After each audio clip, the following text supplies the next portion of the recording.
ਸਿਆਣੇ ਕਹਿੰਦੇ ਨੇ ਕਿ ਸ਼ਰਾਬੀ ਹਾਲਤ ਦੇ ਵਿੱਚ ਬੰਦਾ ਆਪਣੇ ਆਪ ਨੂੰ ਸ਼ੇਰ ਸਮਝਦਾ ਹੈ ਤੇ ਇਸ ਹਾਲਤ ਦੇ ਵਿੱਚ ਬੰਦਾ ਕਈ ਵਾਰੀ ਉਹ ਗੁਨਾਹ ਕਰ ਬੈਂਦਾ ਹੈ ਜਿਨ੍ਹਾਂ ਦੇ ਲਈ ਬਾਅਦ ਦੇ ਵਿੱਚ ਉਸ ਨੂੰ ਪਛਤਾਉਣਾ ਪੈਂਦਾ। ਪਛਤਾਵੇ ਤੋਂ ਬਿਨਾਂ ਉਸ ਦੇ ਪੱਲੇ ਬਚਦਾ ਕੱਖ ਨਹੀਂ। ਅਮਰੀਕਾ ਦੇ ਵਿੱਚ ਜਿੱਥੇ ਪੁਲਿਸ ਤੋਂ ਲੋਕ ਬਚਦੇ ਫਿਰਦੇ ਨੇ ਜਾਂ ਕਹਿ ਲਈ ਕਿ ਆਪਣੇ ਹੱਕਾਂ ਦੀ ਖਾਤਰ ਪੀਸਫੁਲੀ ਤਰੀਕੇ ਦੇ ਨਾਲ ਪੁਲਿਸ ਦਾ ਸਾਹਮਣਾ ਕਰਦੇ ਨੇ, ਉੱਥੇ ਹੀ ਅਮਨਦੀਪ ਕੁਮਾਰ ਨਾਂ ਦਾ ਇੱਕ ਸ਼ਖਸ ਜਿਹੜਾ ਕਿ ਸ਼ਰਾਬੀ ਹਾਲਤ ਦੇ ਵਿੱਚ ਪੁਲਿਸ ਦੀਆਂ ਗੱਡੀਆਂ ਭੰਨਦਾ ਫਿਰਦਾ ਹੈ ਤੇ ਹੁਣ ਉਸ ਨੂੰ ਗ੍ਰਿਫਤਾਰ ਕਰ ਲਿਆ ਗਿਆ। ਇਸ ਬੰਦੇ ਨੇ ਇਸ ਵਾਰਦਾਤ ਨੂੰ ਅੰਜਾਮ ਦਿੱਤਾ ਨਿਊਯਾਰਕ ਦੇ ਮੈਨਹਟਨ ਇਲਾਕੇ ਦੇ ਵਿੱਚ, ਜਿੱਥੇ ਸ਼ਰਾਬੀ ਹਾਲਤ ਦੇ ਵਿੱਚ ਅਮਨਦੀਪ ਕੁਮਾਰ ਨੇ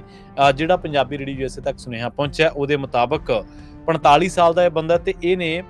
ਮੈਨਹਟਨ ਬੋਰੋ ਦਾ ਜਿਹੜਾ ਇਲਾਕਾ ਜਿਸ ਨੂੰ ਆਪਾਂ NYC ਵੀ ਕਹਿ ਦਿੰਦੇ ਆ, ਉੱਥੇ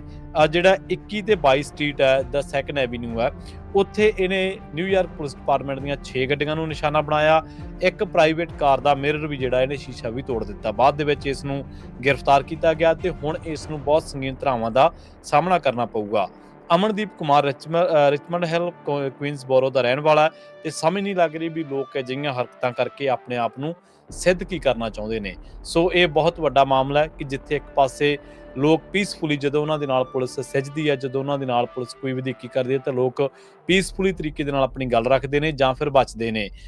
ਪੁਲਿਸ ਦੇ ਨਾਲ ਬਿਨਾਂ ਗੱਲੋਂ ਪੰਗਾ ਲੈਣ ਤੋਂ। ਪਰ ਦੂਜੇ ਪਾਸੇ ਅਮਨਦੀਪ ਕੁਮਾਰ ਸ਼ਰਾਬੀ ਹਾਲਤ ਦੇ ਵਿੱਚ ਆਪਣੇ ਆਪ ਨੂੰ ਸ਼ੇਰ ਸਮਝ ਬੈਠਾ ਤੇ ਪੁਲਿਸ ਦੀਆਂ ਗੱਡੀਆਂ ਦੇ ਨਾਲ ਹੀ ਪੰਗਾ ਲੈ ਲਿਆ ਤੇ ਬਾਅਦ ਦੇ ਵਿੱਚ ਹੱਥ ਕੜੀਆਂ ਲੱਗ ਗਈਆਂ।